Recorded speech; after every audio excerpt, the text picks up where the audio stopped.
Anchor గా ఝాన్సీ ఎంత popular అయిందో ప్రత్యేకించి చెప్పనక్కర్లేదు.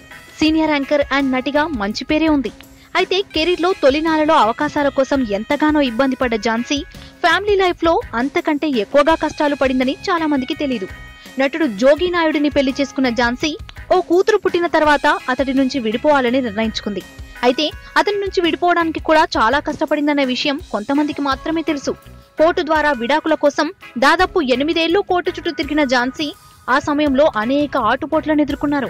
ఈ సమయంలో ఆమెకు అవకాశాలు తగ్గిపోవడం, ఆమె భర్త ఇండస్ట్రీలో ఆమె గురించి నెగిటివ్ ప్రచారం మొదలు పెట్టడంతో ఝాన్సీ ఎంతగానో బాధపడింది.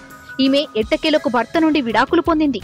ఆ తర్వాత తన జీవితంలో కూడా ఎదురైన పరిస్థితుల గురించి ఎక్కడా ప్రస్తావించని ఝాన్సీ అవి ఎంత భయంకరంగా ఉంటాయని తనకు మాత్రమే తెలుసు అని అనేకసార్లు చెప్పింది. ఎవరో బయటవారు తన గురించి దుష్ప్రచారం చేస్తే నేను పట్టించుకునేదానిని కాదని, కానీ తన సొంత మనుషులే నాకు ద్రోహం చేశారని ఝాన్సీ చెప్పిందని, దాన్ని బట్టి ఆమెకు జరిగిన అన్యాయం ఎలాంటిదో అర్థం చేసుకోవచ్చు. ప్రస్తుతం టాలీవుడ్ లో సీనియర్ యాంకర్ లో ఒకరైన ఝాన్సీ అందరూ అనుకున్నట్లుగా తనకి ఆస్తి పెద్దగా లేదని వెల్లడించిందామె.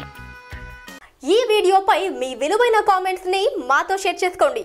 అండ్ ఇంకో విషయం, సబ్స్క్రైబ్ చేయడం మర్చిపోకండి.